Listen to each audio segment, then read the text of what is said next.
This way, ladies and gentlemen, and see how the hand is quicker than the eye.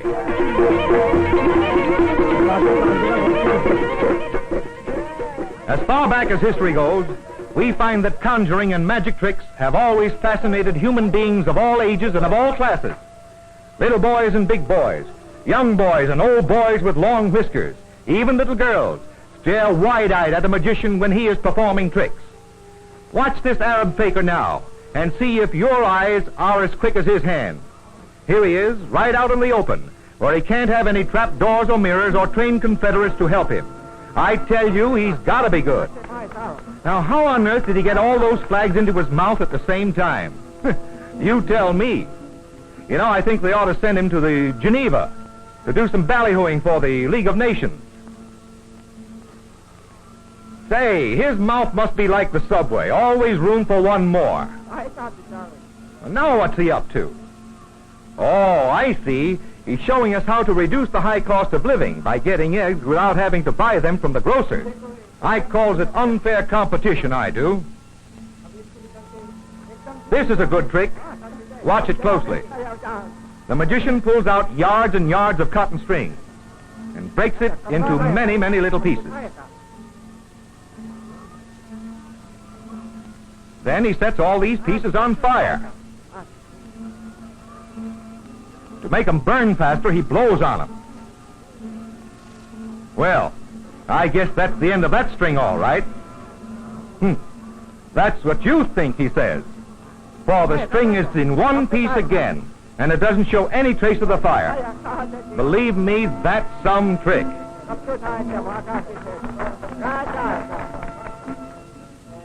But look, it isn't finished yet. When a magician rattles a box and plays a tune on his magic flute, there is sure something doing.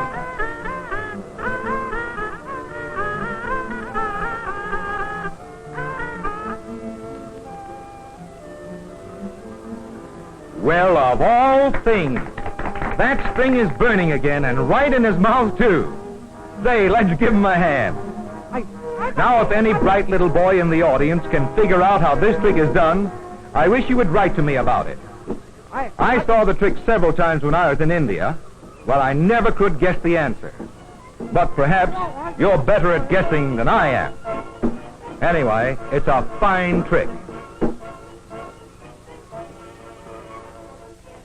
But these fakers are not all alike. Here we have a fine-looking Hindu trying to attract our attention by a few simpler tricks. The bag seems to be empty, all right, doesn't it? And yet he draws an egg out of it. And now the egg is a coin. Say, did you ever see a coin walk up a hill before? Well, there it is. But the bird trick is his best trick. It's the most puzzling trick I ever saw. Watch him very closely now. The basket is empty. His sleeves are rolled up. He tosses the toy bird up in the air and then pounds it good and plenty with his fist. The cloth has nothing fastened to it on either side. After all, he's sitting right on the ground in the courtyard of our hotel with just a plain piece of matting spread before him. What can he be fussing with under that cloth? And we begin to wonder what's happened to the toy bird.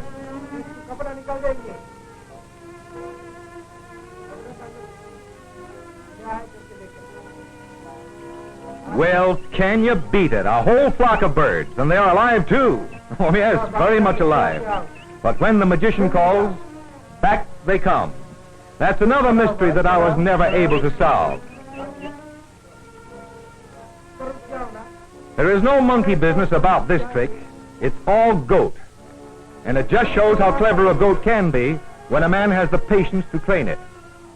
I wonder if a man would keep his patience if some slick circus fella tried to get his goat.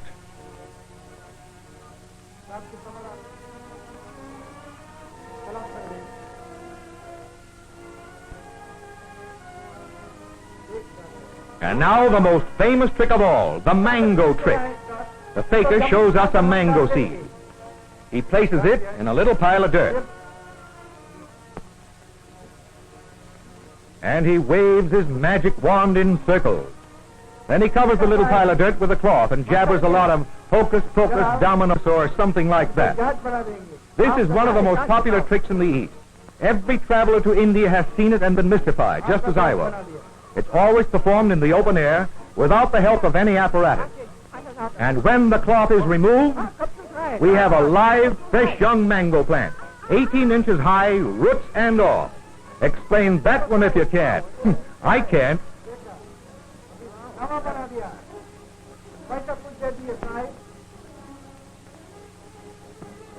There is no deception in this trick. It's just one of the many examples of the extent to which a faker will torture himself to make a living. This man has developed his eye muscles to such a degree that he can lift a stone, and I mean quite a heavy stone, with his eyes, by inserting a small disc under each eyelid.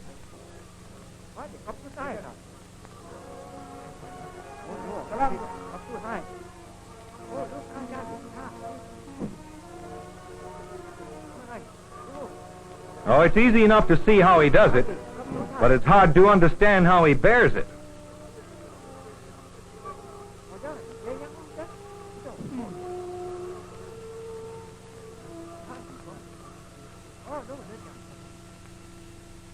Well, well, well, the old shell game, the oldest conjuring trick in the world. The hand is quicker than the eye. This trick was used thousands of years ago to entertain and mystify the Egyptians. The ancient Greeks and the Romans fell for it. All the nations of the world know it now. In our country, it is worked at circuses and at county fairs.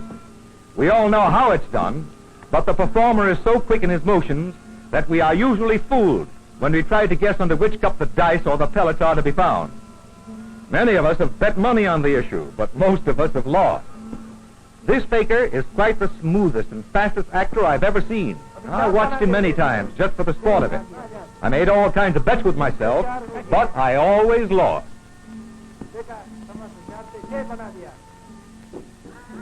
No review of Oriental conjuring tricks would be complete without including the ever-present snake charmer. The snake charmers have chosen the most dangerous of all the poison snakes, the king cobra. One little sting, and a man would have about 50 seconds to live. How do they do it? Who knows? Maybe it's hypnotism, or maybe the snakes react to the sound of the flute. Anyhow, it's a grand show.